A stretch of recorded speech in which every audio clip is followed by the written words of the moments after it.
This is a disclaimer. This podcast features 4 professional idiots who share their insights and anecdotes. This podcast is intended for entertainment purposes only. This podcast represents the opinions of the guests and should not be taken as medical, legal, or professional advice. Hello, brother. Hello, brother. What's up, dude? Nothing. Just got back from my workout, changed clothes, got the plastic off of my tattoo, got lotion on it. You got another one? The Gandalf one. Just got finished. Oh, cool. Yeah. Yeah. Good. You can't really even see it on the camera. I've got What? 2 little cuts on my nose from a dinosaur my son threw at my face. You'll have that. It hurt. It hit me and like, there's something about just getting hit square between the eyes that just like, I don't care who you are, just like between the eyes watering and the blinding pain. I just like can't see, can't do anything. Right. Just incapacitated for about 30 seconds. Ethical dilemmas, huh? Sure, yes, sir. All right, let's change the name. Ethical Dilemmas. Who's joining us? Tyler and Dr. Ben. Oh, really? I believe it when I sees it. He did text the group saying he'll be here, so we'll see. That's the death knell of his his non-appearance. I'll be there. Nope. Tell me more. Uh-oh. Huh? Who's this? No, that's Tyler. Who's this? Oh, wow. You didn't have to sound so disappointed. We're not disappointed, Tyler. We're just... I am thrilled you're here. We were just talking about how Dr. Ben... It's like a 50-50 shot of whether he shows when he says he will. I like those odds. I don't. Would you say you're going to be somewhere? It should be like, I don't know, 99.9% odds. Do I need to make myself pretty and have a camera on? No, we're not posting video yet. We're not posting video. It does help in terms of seeing each other so we don't like talk over one another, but that's about it. Yeah. I'm the worst at that. I talk over everybody. Although it was funny, I think it was Alex yesterday. Like, so John, tell me about this. And then Alex is like, so about that, when you, I'm like, oh, okay, Alex, I didn't know your name was John. How you doing, Tyler? I haven't talked to you in forever, man. I saw Kevin in Costco the other day. Oof. Sorry. You let him out in public? Oh, I was more sorry that you were at Costco. Funny. Hey. I love Costco. We're never going to agree on this. Costco's magical as far as I'm concerned. What's your beef with Costco? Hold on. Expound. Much. I can't think of a single more dangerous parking lot. Oh, that's fair. You've never been to a Fry's Food and Drug in a bad neighborhood then, apparently. I guess dangerous for different reasons then. Yeah, I was going to say, I was like fair. more likely to get run down by an 85-year-old than, I don't know, shot. Yeah. Fair enough. That's very true. I was going to say that particular Costco is a especially problem. this time of year, right? You got all the snowbirds. Mm-hmm. Oh, it's gross. They're all here. All the old people that live here are now going to be with you guys shortly. I'm just really tired because my son decided we got back from Colorado from ACLM conference, and Nicole stayed a couple extra days to be with her family. So he is coming back from Colorado time. So he came home and went to bed essentially what was an hour late for him, but decided to wake up at 6 a.m. this morning. So I'm just very tired. Toddlers are hard. Now, is lifestyle medicine where they send gay people nowadays and you get to tell them that you don't approve of their lifestyle? No. That's different. Okay. Lifestyle medicine is just where vegans lecture you about how bad you are as a person for eating meat and how bad it is for you. Oh, okay. That sounds equally upsetting. Do they not? They just don't get it. Like, we've never been sicker or fatter than when we stopped eating steak and eggs. I mean, fuck. It's more about the ultra processed foods that we eat and ingest, more so than anything else. Gross. Because if you walk down the grocery aisle, I mean, I challenge you to find one non-processed item of food versus just living in the produce section. I don't know. I just like a lot of lecturers who get kind of crazy with it start talking about all the medical problems with like dairy and like you should limit it to one serving a day. And so they blend this science of environmental impact and health impact. And it kind of comes across almost like an integrative medicine sort of talk.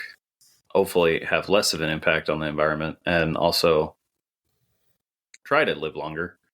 Plant-based diets do have good evidence for longevity, but ultra-processed vegan diets or vegetarian diets are even unhealthier than, a healthy diet that includes meat, animal products.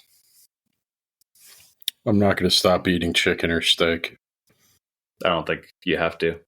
Well, I don't know. Tyson Foods heavily invested in bug proteins here recently. Yeah, I saw that. Yeah.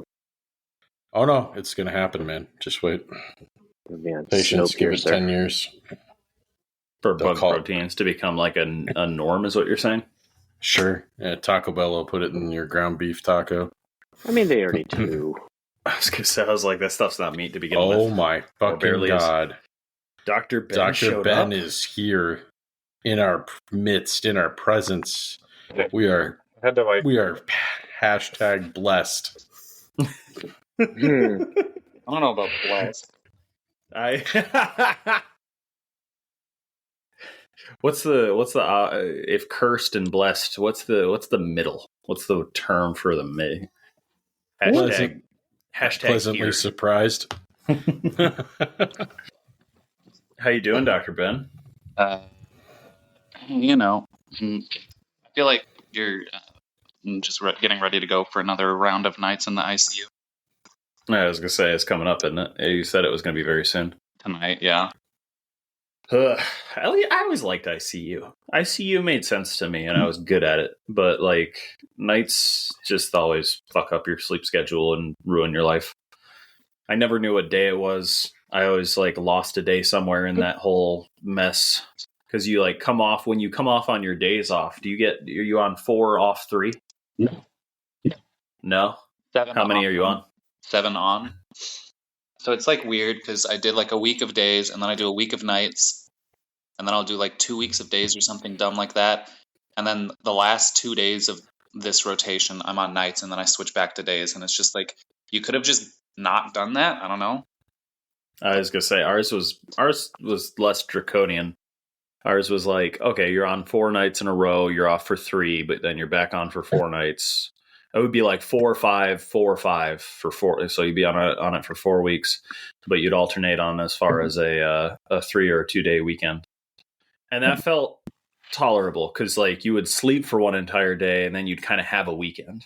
Yeah. So it felt not horrible. I don't remember mine working that way. No, it wasn't. It was like a week on nights and then a week on days, wasn't it? But it was 4 nights and then 3 off. No, because they counted one of your days off as the day that you still worked. Wait, what? Just like, excuse me. But it was like, what? So you got home off at 9 a.m. after you've been there all night, and that now counts as a day off. Oh, yeah. Like your post call. That to me is the dumbest thing still in residency, where people try and count a post call day as a day off. Like you're shitting me. You mean the day I have to sleep to make up for the fact that I've been here all night? That's my day off? Is that what it was? I feel like ICU didn't feel as bad as people made it out to be. I don't know why. I mean, I didn't mind it. I also didn't really do a ton because all my seniors were my friends. So they're like, yeah, you can just go to sleep and then there you go.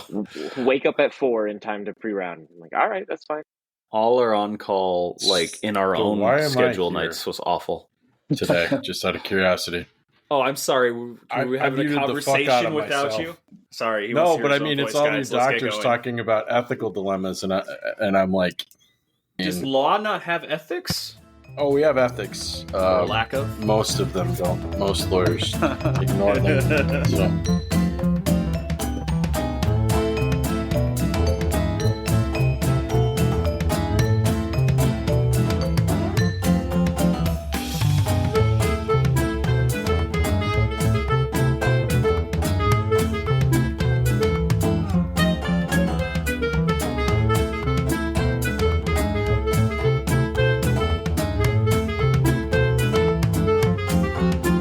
Welcome back, everyone, to Overqualified Idiots. I am Dan Casey, MD, Primary Care Sports Specialist. If you're new to this podcast, this is a podcast where medicine, law, pharmacy, and engineering will come together, talk about a given subject, and share our stories. I am joined, as usual, by my brother, Patrick Casey, JD. Hello. Why are you British? Why? Well, How are hello you there, doing, man? I'm doing great. It's been a long time since we did this together. Nice. Yeah, I get to see your face every day now. Again. Yeah. Day 2 of the hostage crisis. That's right. You're stuck with me. No, thanks for being here, man. Once I leave. Don't blink. Don't blink. What happens if he blinks He repeatedly? blinked, so, all right. Nah, he's just stroking out. It's fine. He's at that age now. Fuck you. As you have just heard, we are also joined by Dr. Ben. Hello. At this point, you do it on purpose. That's just how you talk now. I hear you're going on nights. Yeah, I'm going back on nights. Again? Yep, again, in the medical ICU. The listeners are just gonna think that that's all you do is nights now. They don't think you're not in residency. You're just a night internist, because every single time you're on the podcast, you're going on nights, coming off nights. You're forgetting that I'm going on nights. Yeah, so I forget. Oh yeah, your life is not my life. I'm sorry, man. I don't do nights anymore. But and lastly, and certainly not least, we have Dr. Tyler coming back for a very important episode. How you doing, Dr. Tyler? Well, I'm glad to hear that I'm not least. No, that's my brother. Oh, At least maybe. I was going to say that too, because Emily, it's doctor. Doctor. And then I got a Juris Doctor, but it doesn't count. I don't know. Has anyone ever referred to you as Dr. Pat? I'm assuming that's not a thing. No. Do they say any aspect of title to you, Mr. Casey? yeah, Mr. Casey. Squire Patrick. Some people call me Mr. Casey, sir. As long as they don't call me 4-letter words, I'm alright with it. Asshole is not a 4-letter word, but Yeah, I was leaving that open for you. You're welcome. So, small talk. How's everybody doing? Anybody got anything, interesting going on in their lives? Anything they want to share with the world? My little brother is having a boy, so I'm going to have another nephew. Awesome, Congrats. dude. That's a big deal. Congrats to you and your fam. They're excited. I think my niece is probably the most excited that she'll be able to hold another baby. I just got back from a conference. Honestly, Colorado, I think right? the only... Yeah. So we got there, we landed, and it was like 60s, low 70s the entire week leading up to us getting there. We get there, and it is then 22 degrees. I swear to God, our plane, wheels touched the ground, and it started snowing. So for that entire week, for 3 out of the 5 days we were there, it was snowing. And I got very confused because I thought it was Christmas, and it was definitely Halloween. Oh, yeah, man. It's even that's kind of late for Colorado. When I was living there, sometimes it'd start snowing in September, early October. Yeah, no, I wish it was a little cooler here. I actually came back wearing a big, fluffy jacket because it was still 50 degrees the day we left. Oh, no. And I got into Phoenix, and it was 88, and I was like, damn it, it's the end of October. It's the beginning of November. Isn't it supposed to be cold yet? And no, it's still burning lava hot. How about you, Dr. Tyler? Anything new in your world? No. How's working at your giant medical entity? It's going well, and it's obscenely busy. And the team just keeps growing, which is nice, but also just leaves a lot of room for education. How's it growing? People. Who are you adding to it? We just hired our 4th APP, and we're in the process of hiring our 5th. An APP advanced. Yeah, it is. It is, yeah. And then our fellowship just expanded to add another spot, so now we've got 3 fellows instead of 2. Wow! You have that's a lot. That's actually Explain what that means to people that are dumb like me. So it's just fancier residency. So after someone completes their residency and they're a real doctor in their primary specialty, they can go and do fellowship in a subspecialty at a fellowship program, which there's obviously Dan did fewer that of. at the place he was at.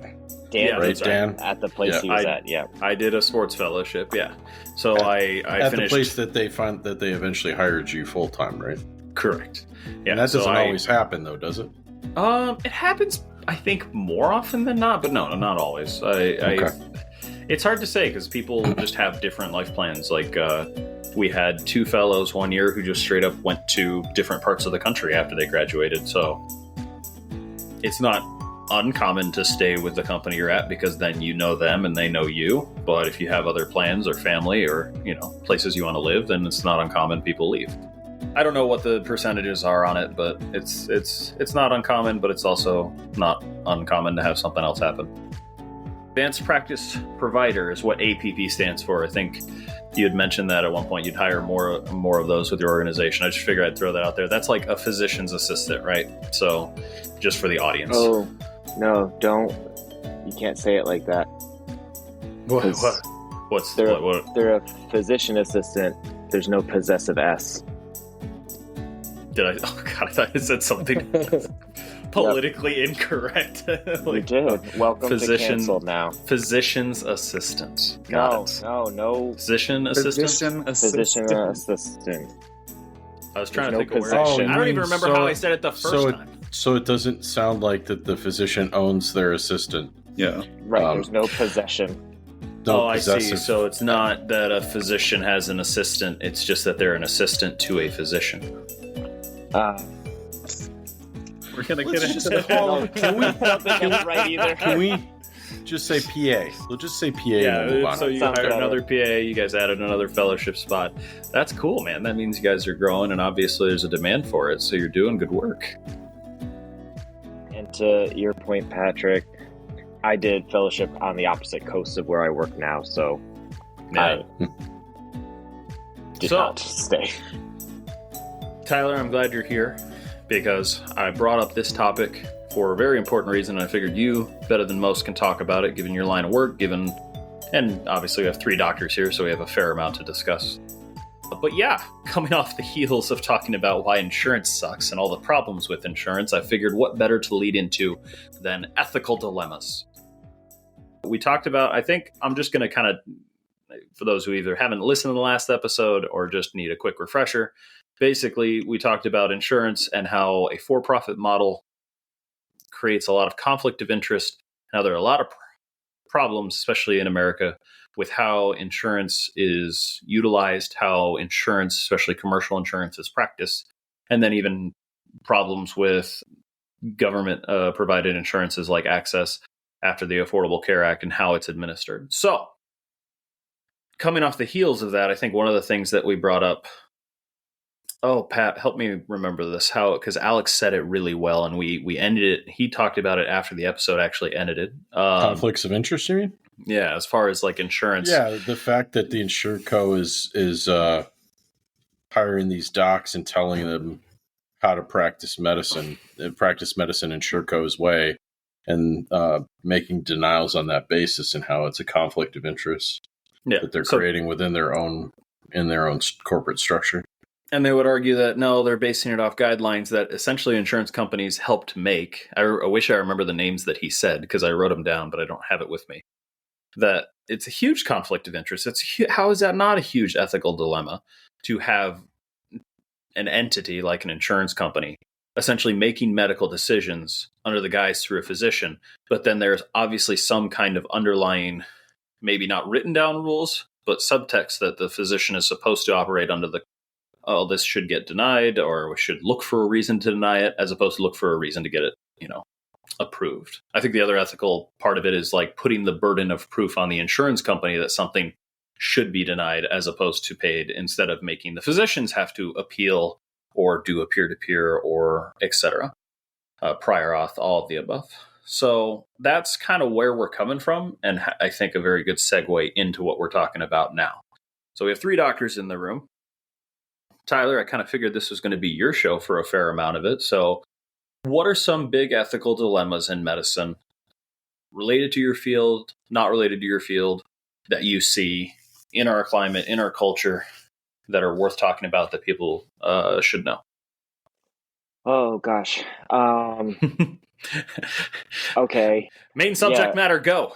I forgot to set up the dartboard.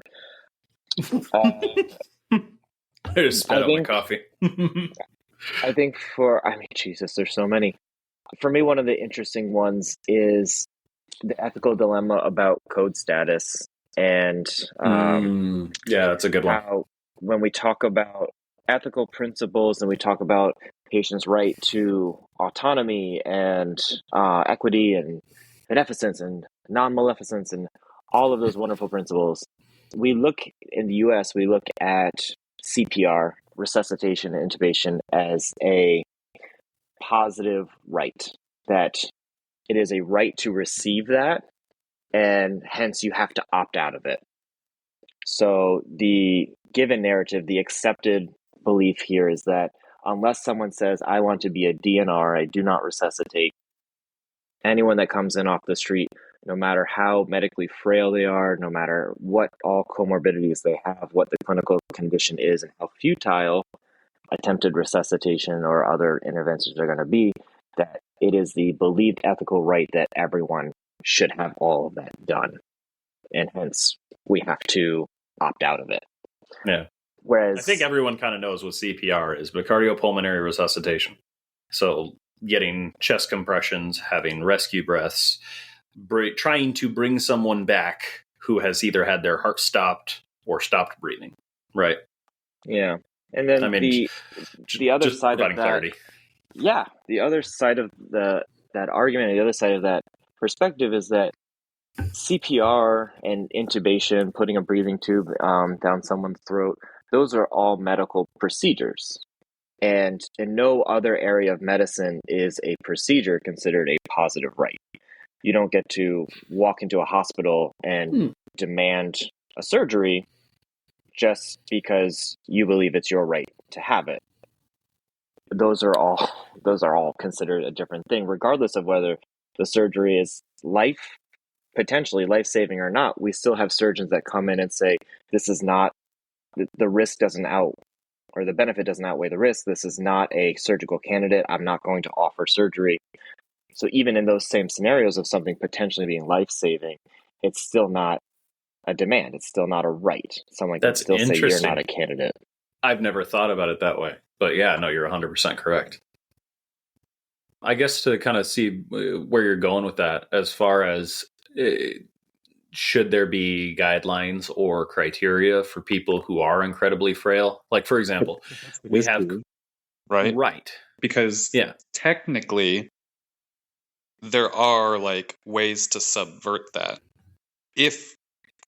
I think every state is different, but I mean, everyone always tosses around like the idea that if an individual, like if your like family member comes in, unfortunately, and they lose a pulse, they need to start doing CPR, etc., and let's say they have multiple other comorbidities, technically, even if it's implied consent that you're going to begin CPR, you don't know what their code status is. If it's deemed futile, and most people will say like you need like 2 clinicians or 2 providers or something of that sort, or even technically just some people say 1, you could ask if the code should stop. And I don't know how it is like what you guys have experienced, but I think I've seen that one time, and that was during the height of COVID. But isn't that essentially operating on the assumption that that a code has been called and they have started CPR? So I think I see. Yeah, we're saying what I think code was Dr. Tyler's a basic right to that. Right. So there's situations in which we say, okay, throw in the towel. We call it. 2 physicians come together. We go, okay, are we making any progress? Have we tried everything we can? No, I don't think this person is going to make it. I think this is essentially futile effort. We should stop. So that's different, I think, from what he was saying in that CPR is already started and already administered versus we have, pre-op evaluations. We actually have people talk to their primary or a cardiologist to risk stratify them and say, are you a good surgical candidate? Are you low, moderate, high risk? And then ultimately it's the anesthesiologist who kind of makes the call of whether or not you are healthy enough to survive the table. But in and of itself, aren't we negating or ignoring someone's autonomy, wouldn't you think? When we in turn are acting as individuals to say if it's futile to continue the code or not? Therein is the dilemma, that's right? the point. We already do that. We do that. When a surgeon walks into the room and says, you're not a surgical candidate for a diverting ostomy for your malignant bowel obstruction, like, we are taking away their autonomy. Our healthcare system is not one of complete autonomy, because otherwise you wouldn't have PCPs fielding antibiotic requests for the flu, and you wouldn't have any of these other situations. We're not a completely autonomous field, and we're not meant to be. Yeah, and I would argue, because of the nature of the discussion, nor should we be. That's why we have the expertise we have. If you could just fix your own car and what have you, you wouldn't need a mechanic. This is the amount of complexity and expertise that's needed to do what we do. That's why we get to make some of those decisions, is because of our training, our background, our education, and why people come to us. So ultimately, I do think that some of those decisions should be taken away, or at least put in the hands of medical providers, because people should trust us. But therein is the ethical discussion, right? In some situations, though, that autonomy can be snatched back to a certain extent based on legal documents that people draft prior to, as far as taking extraordinary measures to resuscitate, as far as, what truly the patient's wishes are when they are incapacitated. So you do designate third parties that don't have that medical knowledge to guide that process in certain respects as well. I don't know how much or how often you guys have encountered that, but that's something that, law firms do, is, end of life planning, I guess, is the best way to discuss it.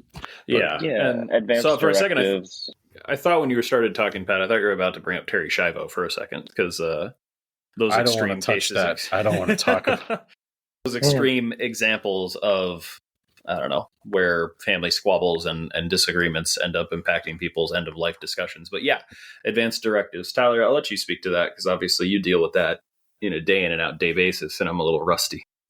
Yeah.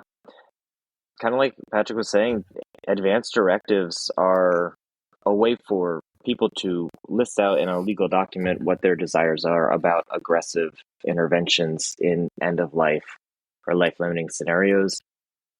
They can be as simple as just what we talked about with a DNR, DNI of don't resuscitate, don't intubate, don't put me on a breathing machine.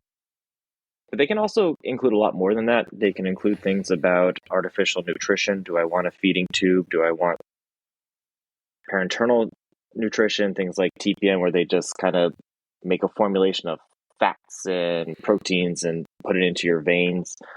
Do I even want IV hydration of fluids? Do I want dialysis? All of these things can be a part of what an advanced directive is. It's very helpful for medical teams, but when I talk to patients about it, I usually talk to it from a more loving and sappy standpoint, that an advanced directive is really less for the patient's benefit and more for the family member's benefit. Right. Because just like Pat said, if you are asking a family member with no medical knowledge to make these incredibly heavy decisions on your behalf, and you haven't provided any guidance, then no matter what decision they make, it's going to feel like the wrong one, and they're going to feel guilty, or they're going to feel pressured. So the real benefit of it is you get to list out what's important to you, so that when a family member has to make these decisions, quote unquote, the decisions have already been made. They just get to look at the piece of paper and say, this is what they wanted. And so I want to bring up, obviously, the cases where you have, let's just use a fringe example that actually comes up more than people realize. Mommy is at an end stage of a life-limiting illness. She has listed out all of her advanced directives, all of her wishes, and she ends up in a incapacitated state in the hospital. And then children fly in and they want everything done. And it conflicts with the advance directive. It conflicts with the patient's wishes. But these family members who believe they have rights because it's mommy. We want to do everything we can. She needs to survive. She can make it. We're praying for a miracle. Because this seems like a French case, but I feel like it kept happening every time I was on ICU. And even sometimes when we were in the wards. So can you speak to that at all? As far as the frequency, how you handle it? I think this is a little bit of like Hollywood drama that finds its way into the hospital, but I feel like it happens more than people realize. Yeah, it's not uncommon. We actually have a term for those family members. We call them seagulls. They fly in from another state. They cause complete havoc at the lunch table, and then they fly home afterwards.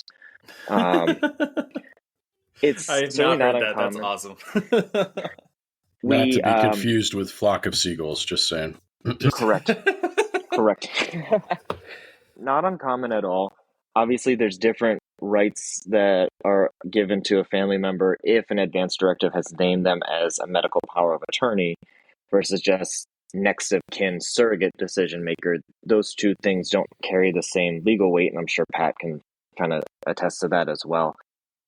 And then depending on the state, the rights that a surrogate decision maker have as compared to an MPOA can be different. So for Dr. Dan, you work in Arizona. In Arizona, a medical power of attorney can choose to discontinue tube feeds and artificial feeding, but a surrogate decision maker cannot. Right.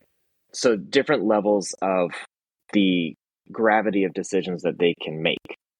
God, I remember, not to cut you off, I just remembered a story because I remember this exact scenario happening to me once on the wards where we had a patient who had a stroke and he was, more or less catatonic. He just was not functioning. He had very limited, he was completely dependent on everyone else for his care.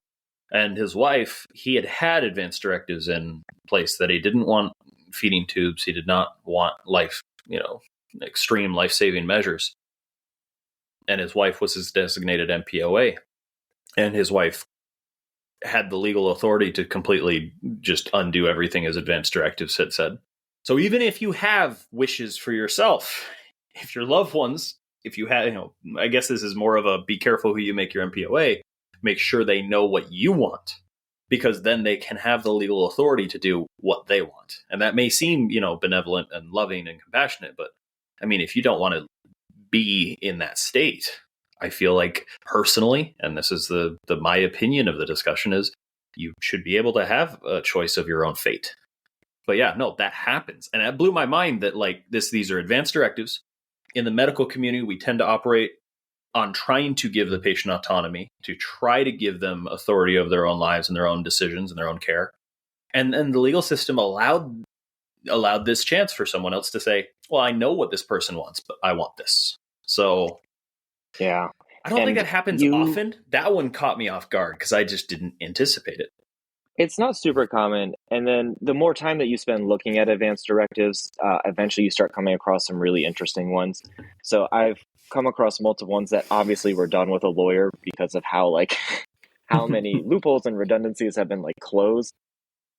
But I've had advanced directives where the patient names their medical power of attorney, and then as a clause of naming that person as medical power of attorney, they indicate that if any time the medical power of attorney makes a decision that's contrary to what's outlined as the desires of the advanced directive, that person can no longer act as a medical power of attorney, and then there's usually next steps of who to go to next. And eventually it usually ends with the patient's attending physician is usually on that list as well, after maybe a couple other family members. Oh, that's so smart. Why isn't that the default? Because that is so much more work. That was a very long document. Most advanced directives aren't done with a lawyer. They don't need to be done with a lawyer, but the very comprehensive ones that offer the most protection are done with a person's lawyer. So just disregard what Dr. Tyler said about not needing a lawyer for these things. He doesn't know what he's talking about. Just so we're clear. Pat has his hands Dr. up. Ben, Dr. Dan, or Dr. Tyler have law degrees, and none of their advice that they've given regarding NPOs or healthcare directives can be relied upon because, you got to check your state statute. That's what my law professors always said. Check your state statute. Talk to a lawyer where you live. That's my legal, warnings. Pat says we don't know anything. That was me saying you guys are a bunch of dumbasses. You don't know what the F you're talking about. But continue. Sorry. Thank you, Patrick. Thank you. Appreciate you, brother. So I kind of wanted to actually swing it back to CPR because kind of one of the discussions that I would have with my patients is I would be very blunt, especially when I have a 85-year-old grandma with coronary vascular disease, history of strokes, and early dementia coming in with a serious infection or sepsis or something. And I would look her family members in the eye and say, do you want me to put my whole body weight on her chest and break her ribs to perform CPR, to beat her heart for her while we put a tube down her throat to breathe for her if she ends up basically coding, meaning her heart stops or she stops breathing? And I am not a small person. I am not. No. I'm 6 foot, 250 pounds. And people look at me and they go, you're going to be doing it? I'm like, probably, if I get there first. So I don't think people understand, or listeners who understand who aren't in the medical field, just how traumatic and just awful real CPR is to watch. Like, oh my gosh, who's the football player whose heart stopped? Commotio cordis on the field. Oh my God, what is his name? Oh, hold on. Devin Harvin? Yeah. It happened this July. I know, Steven. And he should be on the tip of my tongue. You're talking about the Buffalo Bills player? Yeah. Is it Devin Harvin? And that's not quite. I don't think so. It's close to that, though. Damar Hamlin. Yeah. So when Damar Hamlin went down, you see the hit. It's kind of crazy because he takes the hit. He stands up because he made the tackle, and then he just kind of slumps. Collapses. Because his body didn't realize his heart had stopped pumping blood to his brain for about 3-4 seconds. And the athletic trainer that saved his life, rushed out there, started chest compressions. They got I didn't see the whole video, but basically the commentators are like, wow, they're doing really aggressive CPR out there. I'm like, no. There's no such thing as really aggressive. There is correct CPR and incorrect CPR. And correct CPR looks like you're trying to basically break their ribs. And in a lot of cases you do, because you have to basically move their sternum 2 inches to press their heart enough to simulate like it's beating. There is nothing non-traumatic there's nothing kind about CPR, and people don't get that. So once I tell them that, I have seen people who just stone face like, yes, I want everything done. And then I see other people like, oh, that doesn't sound good. Am I going to make it? The other thing they don't realize is how wildly ineffective CPR is too. Right, it is. It's not like what are the rates? Where less than 10%? It's about 10% if you are young and have no comorbidities during a hospitalization, not on the street. You're already in the hospital, there's about a 10% chance that the CPR will be effective and that you will leave that hospital without any sequelae. And that's why Damar Hamlin surviving is such a, it's not a miracle. He's obviously an elite athlete, has a very, very healthy heart, and he had a freak accident happen to him. But you're still talking about, I don't know, and this is me guessing, maybe a 1 in 5 to a 1 in 10, somewhere between that 10 and 20% chance of him surviving because he's a healthy individual, and they were so quick about getting CPR and, oh my God. What is the electrical device called? AED. Thank you. I kept coming back to EKG, and I was like, that's not the correct one. Not quite as helpful. Anyways, that's just what I wanted to touch on as far as CPR goes, and why would you even bring up the idea of taking away autonomy for somebody wanting life-saving measures? Because it doesn't work as often as people like to think it does. And for your very frail, very elderly, very sick people, the odds are probably dramatically lower. Did you have anything else you wanted to talk about, Tyler? I kind of cut you off there. Oh, no. I am here at your disposal. Thanks, man. Dr. Ben, I feel like I've left you out a bit. I'm going to save Pat for last just because we got 3 doctors in the room. I figure we talk about a lot of the health stuff and then let Pat run free because we had Spicy Pat yesterday. I don't know if he's, I don't know how spicy he is today. He just shrugs. All right. Dr. Ben, did you have anything itching, burning desire you wanted to talk about?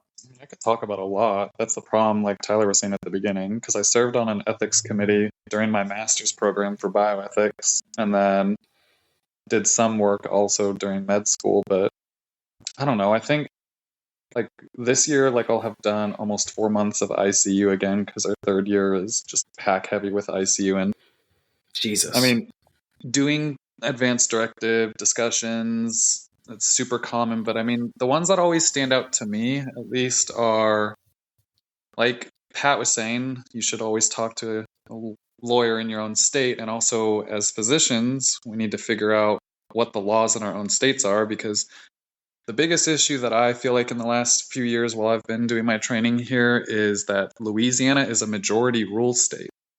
So, what does that mean? Yeah, so there's the hierarchical system, right? You know, power of attorney, your spouse, children, parents, as to who would make medical decisions on your behalf if you don't have anything to outline. Well, in Louisiana, it's a majority rule. So what that would mean is, let's say there's no spouse, but you have children. Well, then the majority rule would be that if you have 3 children, 2 out of the 3 children, if they agree that they should do XYZ procedure or that they should be full code status or DNR DNI, then the majority rules, and they will be the ones to make the decisions on the behalf.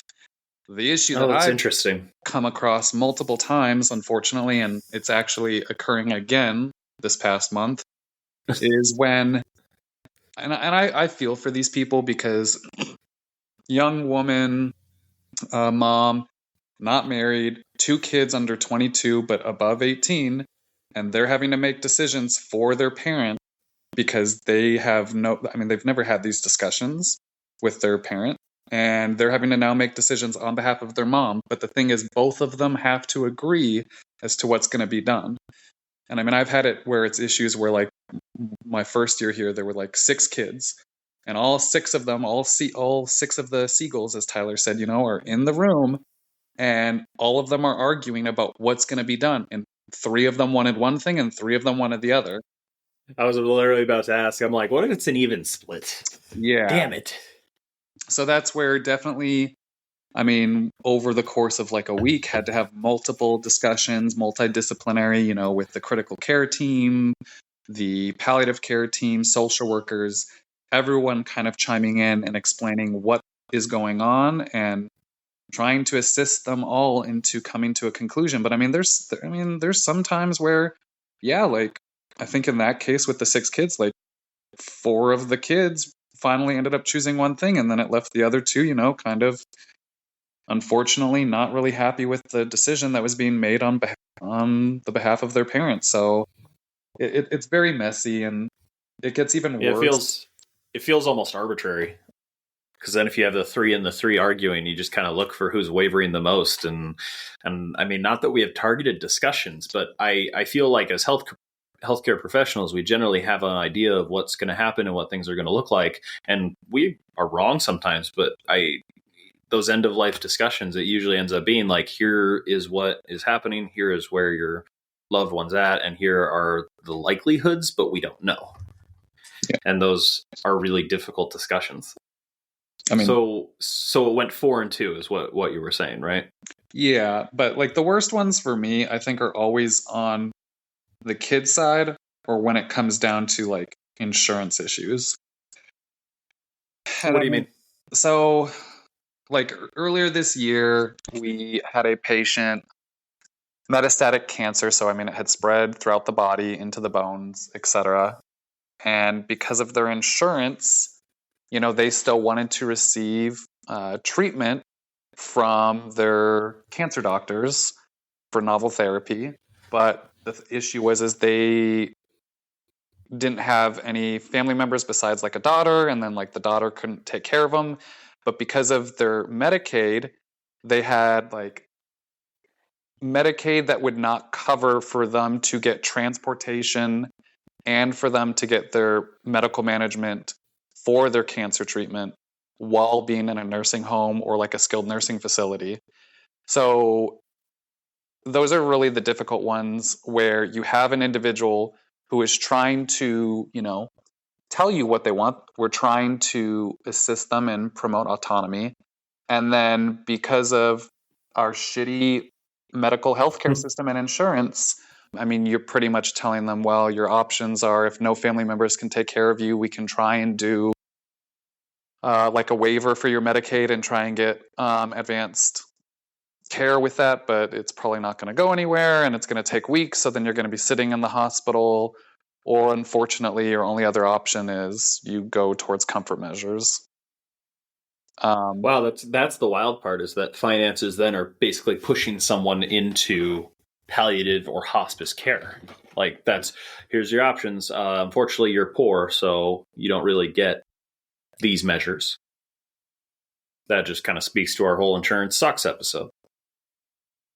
Yeah, I don't have a solution to that. I don't know how to help that problem. And on the kids' perspective, I think a lot of times with some of these individuals where, you may deem that it is futile to perform CPR, given all of their comorbidities, given their health, etc. You have I feel like a lot of times I've seen it where we will literally run a code and we will continue the code for 30, 45 minutes. The longest one I've ever seen on a young teenager was almost an hour, because the healthcare professionals are not willing to give up. No one is wanting to call the code. And I've even seen it where afterwards, even after, unfortunately, they have died, they still keep them on the ventilator until the family is able to come, because the family did not understand what it meant that we were not successful to bring them back. And that no one wanted to remove the vent because of the repercussions that they were afraid of from the family members. And to me, that is where it gets very sticky with children. And, I think the longest code I've seen on adult so far is maybe 25 or 30 minutes. So the fact that we're going an extra 30 minutes, and I mean, I've heard some people that are running codes on kids even longer than that. Well, I guess that makes sense, right? Because the ethical discussion there is, what's the value of a life? If you're younger, you're healthier, you had a trauma or an accident or something horrible happen, you have a more longevity, more time to live your life, and there's more quote unquote value lost there versus someone who is elderly or older. I don't know that there's a correct answer for that, but I get it. I get that if you have a teenager who's in a car accident or some kind of accident, and the healthcare professionals want to save that life because there's more life to save there. I don't know, Dr. Tyler, I'm assuming you don't deal with that very often. You're not dealing with traumas or severe accidents, but you do deal with young patients with life-limiting illnesses, correct? Yep. And I deal with traumas, and I deal with all of it. You deal with traumas? Oh, shoot. Yep. I have a very skewed perspective of what you do, apparently. It's okay. The entire healthcare system and our country as a whole do as well. As evidenced by Dr. Dan referring to hospice and palliative as the same thing in the same sentence. No. I said palliative and or hospice. Didn't I? Oh, shoot. Did I not? You didn't. It's okay. I still care about you as a person. Fine. It's not what I meant, but you fine. Go ahead. What's the question? Well, I guess it's more along the... Shut up. Shut up. I was just going to say, if you could speak to, well, first off, what traumas you deal with, and if you had anything to add to Dr. Ben's sort of bit about the young versus old and the time invested and the resources invested in terms of saving a life. Yeah, I can speak to both. My current institution is not a level 1, but every one of the institutions that I trained at was, including Hospice and Palliative Medicine Fellowship out East.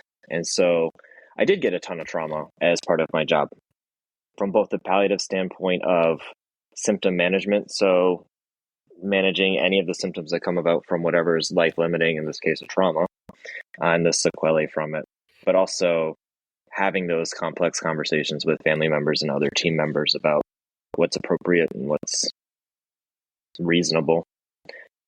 It does suck every time we have a young patient. I actually lost someone this morning that I got an email when I woke up about, that a 20-year-old that I've been helping with this past week passed away this morning from Sorry, a wildly rare condition. We actually still don't even have all the diagnoses.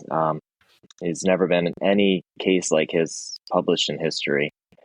And so it was watching this 20-year-old decline in front of your eyes, and it was actually a pretty quick decline, and not being able to provide any answers or information or true guidance. I mean, we had calls out to NIH, CHOP, Harvard, UCLA, basically grasping at straws, our own other institutions as well, just trying to get answers and just basically getting back.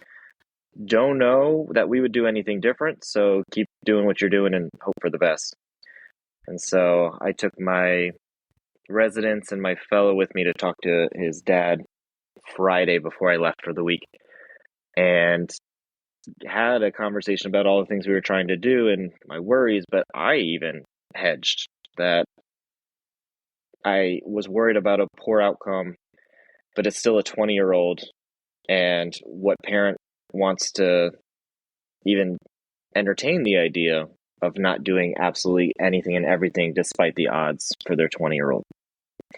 And I texted my resident this morning about it because I'm kicking myself in the butt, because the dad even opened up the conversation of, what if this doesn't go well? What if, if there a group of you behind the scenes that's talking about, my kid not making it?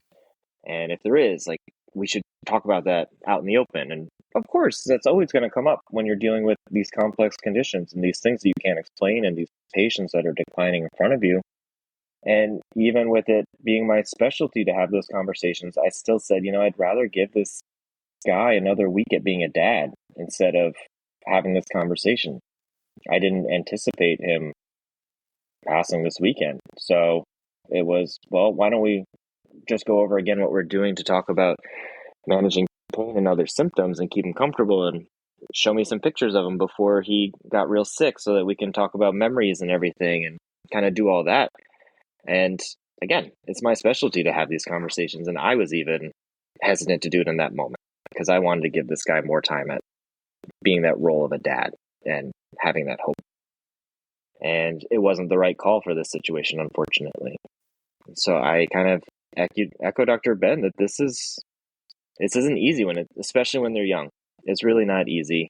It's not a clear path forward. It's always going to be shades of gray. Well, thank you for sharing that. I'm sorry, man. It's always hard to lose a patient, especially one that you hope and care for. And yeah, I don't know that any time I've had a bad outcome that I don't look back and wonder what I could do different or how I should have handled things differently. And that's why we reflect and kind of move forward for the patients we can care for. And I think that it's kind of important for people to hear that too, because being a patient or the loved one of a patient in the U.S. healthcare system is a soul-sucking and cold and heartless experience for the most part. And I think It's important for people to understand that even if, your doctors or other healthcare team members aren't necessarily able to cry with you and in front of you, we do take your loved ones home with us. Like this, I don't get to clock out at the end of the day and then that's the end of it. Like I still carry this kid home with me. I carry everyone's loved ones home with me too. So doctors, nurse practitioners, PAs, all of them, they really do care, even if sometimes it just doesn't come across that way because they're trying to be strong for you.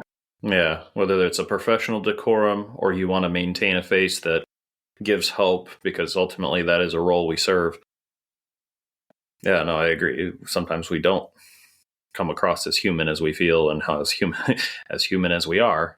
Sometimes I guess the worry is that we come across like robots making decisions and trying to come up with solutions to problems. So why, I definitely would want to echo off of and toot your own horn. I don't think that something, when you said you wanted to give that individual's dad the chance to just be a dad for a little bit longer and share memories and pictures, I don't think in the hubbub and race of medicine on a day-to-day basis that I really see that. And the idea of like, you're there for that 20-year-old, but you're also there for that dad and having those hard, difficult discussions. And by being able to provide that father that moment of reprieve still, to be a dad still, to talk about his son, like that's just not something that I think that we offer and really see a lot of days. So I really hope at least you can take that moment and what you were able to still provide the dad. I understand that the outcome was not one that anyone wanted, but I don't think that you can really measure those moments in time. Yeah, you should take some solace in it, and you're a good doctor, Dr. Tyler. Yeah. A good doctor and a good friend. That's why I'm glad you're here and can share this with us. I appreciate you doing that.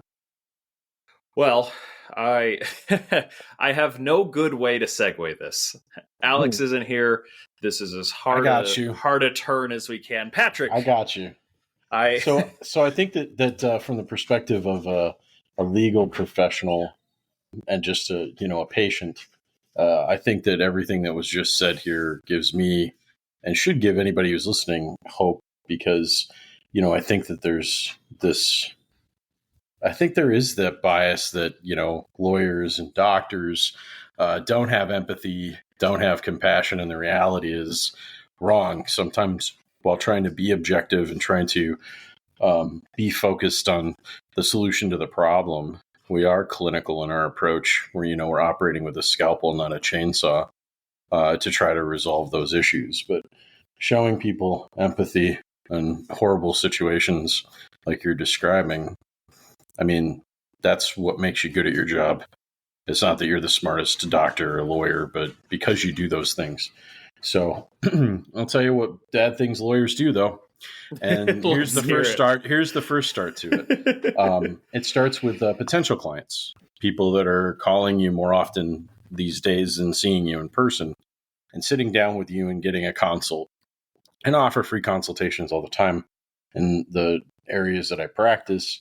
And so once you sit down and you start talking about someone's life and giving them, and a roadmap for where their case might take them, you're creating a conflict of interest if there's an opposing party involved by having that conversation with that person. You're evaluating their case, right? They haven't hired you. They haven't, signed a retainer. But I believe under the ethical rules, and, most states adopt the model ethical rules in their jurisdiction and may add or subtract from that. But for the most part, follow the model rules. And it's from the client's perspective, whether it's a conflict of interest. An objectively reasonable person who goes and talks to me and expects that the conversation is confidential and provides confidential information, and then opts to not hire me. That means if the opposing party comes and says, "Hey, Patrick, I want to talk to you about the same issue from the opposite side," I can't talk to him. Okay? That makes sense. That's not just best practices. It should be what everybody does. Unfortunately, gents, no. No. I'm they assuming don't do you it. have names They'll and talk examples. There is one law firm in particular that does not believe the rules of ethics applies to them, and that's fine, because I'm sure that will catch up to them at some point. But you can't do that. You can't get confidential information from a person and expect to represent the other party. Now, there's kind of an aside to that, and also an even more insidious thing here, right?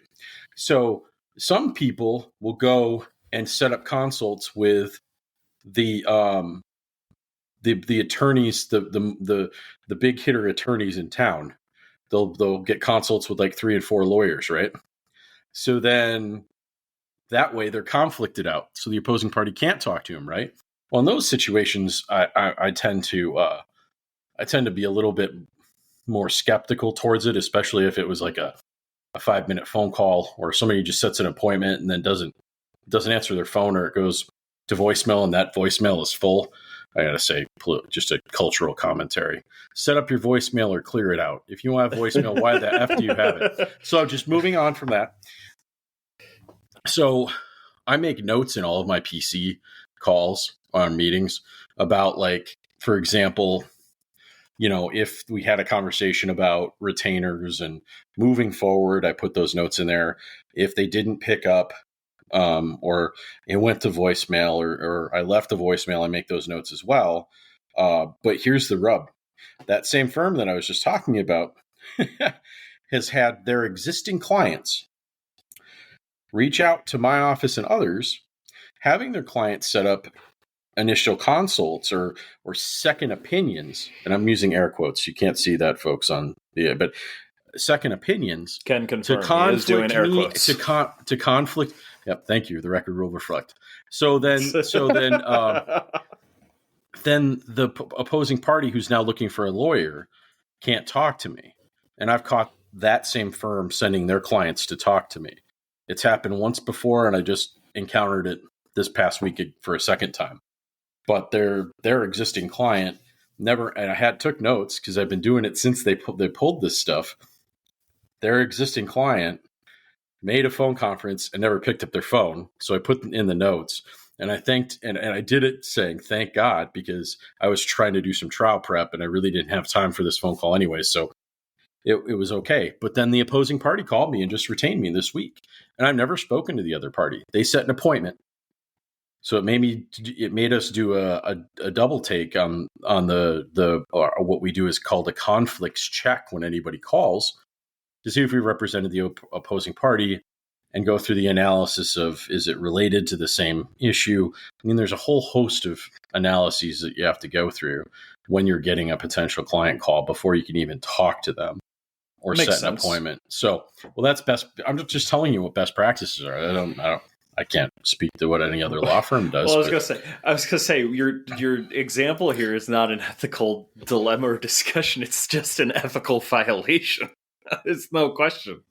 Well, I agree with you. However, okay, good. I've been read the Riot Act by members of this firm multiple times that I don't know what the F I'm talking about. So anyways, I learned from a very good attorney here in Mankato when I was at another firm, Will Partridge. He taught me everything he knew about ethics. So I just go to the book of Partridge when I want to try to do an ethics analysis, and I'm the ethics guy in the office. So if anybody else has concern about a conflict of interest, we go through, a step-by-step process to say, is this actually a conflict or not? Will the client perceive it as a conflict? Should we take the case? And that's the short, easy version of the conversation. But we do that. And we do that as a group. So, and we communicate with each other as a group. And I can tell you at other firms that doesn't happen necessarily. So that was the biggest ethical problems or ethical dilemmas that we face on a day in, day out basis. I was going to say, that's just phone calls. Damn. but the one that really, this is the good story. This is the really good one where the one that you guys have heard of where the client brings in the murder weapon, right? And goes, what do I do with this after they've committed the murder? Right? Have you ever heard that? I have not heard this. I'm sorry. What? Okay. All right. I didn't have that happen. I just want to be clear. I didn't have that happen. Why should I know this story? Hold on. No. It's a regular ethical dilemma that gets brought up in because there's just kind of there's people out there. There's not a very solid answer to the question. Like it should be black and white, but it's super mushy. So with that being said, when something that crazy comes up, you call the ethics board and go, what do I do with this so that I don't breach ethics of the client while at the same time, get charged with a crime, with accessory accessory after the fact. You're damn right. But I had a similar issue, except it was a dead bird. Wait, it was a dead bird. A protected dead bird. Okay. Oh, and they didn't know whether it was a protected bird because it didn't look like the protected bird. And I said, fine, you got to bring it in. So they bring it in a burlap sack. They've had it open to the elements because when it gets to me, it's got all kinds of critters and creatures. So of course I let my former farm hand associate assist in the process. I'm not touching the dead bird or the critters. And we were able to determine it was the bird, the protected one. Protected bird. It was the bird. Right. Got him. And then I tried to report it to the State Patrol because that's what the ethics boards told me. So then when the State Patrol says, we're not going to do anything about it, I called the ethics board back again. And then I called my own lawyer because the ethics board was not giving me the guidance that I really wanted to hear. So between the ethics board's recommendation and between my lawyer's recommendation, someone else assisted me to remain nameless. And we took said bird, and we dropped it right in front of the DNR office and left. The DNR office? DNR. Do not resuscitate office. No, it's not the do not resuscitate. We just had a DNR discussion. Can you understand my confusion? What is the DNR office? Hold on. All right, Google, help me out here. Department of Natural Resources. The people that deal with Department of Natural Resources, do not resuscitate, tomato. You're talking to three doctors. You don't think that's where our head was going to go immediately after an ethics discussion? Overqualified fucking idiots, folks. Just demonstrated right here. Everybody else that's going to listen to this is going to hear DNR and go, it's the Department of Natural Resources. It's the people that govern, killing animals and waterways and swamps and shit. And the three of you are just going to be like... Everyone who watches Grey's Anatomy is also going to say DNR, do not resuscitate office. That bird is not getting resuscitation, Patrick. No, I wasn't putting my mouth on that bird either. So we drop it in front of the mint. You can't expect much from the guy that put the damn pizza with the cardboard under it in the oven. Oh, stop clapping, prick. All right. I agree with that comment right follow there. Me till I die, forever. So then, we based on all of the advice I got, best thing was drop the bird in front of the office and walk away. And so was able to successfully represent the client on the ultimate charge, which didn't happen for months later, and did not dispose of the evidence, which would be unethical, while at the same time not implicating my client. I waved the magic wand that day. I don't have how the fuck to tell you, but at this point, it's past the statute of limitations. We're good. I was going to say, damn it, you beat me to it. I was like, statute of limitations of killing. It's over, John. But I did everything correctly. He's dead. I did absolutely everything correctly, except for saying, bring the bird in. That was the point at which I should not. That's a no. The learning experience here is just say no to that, and then tell the client to do what I did eventually. After I see. So the next step could have been referring them to that one law firm you were discussing, because I'm sure they handle ethical, dilemmas very well. They would have definitely handled it in a manner that was both ethical and legal. I'm certain of it. Well, I didn't know if you had.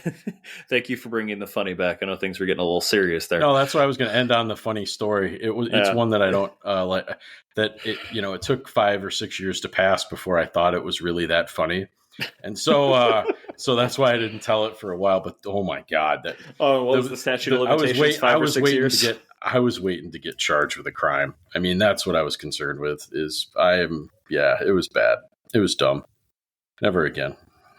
I wonder if they flag people who Google this statute of limit. Like every statute of limitation, Google. It's a protected bird. It's not gonna have a very long statute of limitations.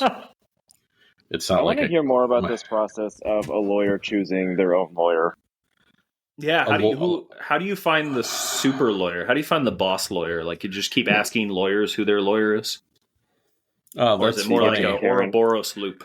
No, a type of lawyer that I would utilize would be someone, at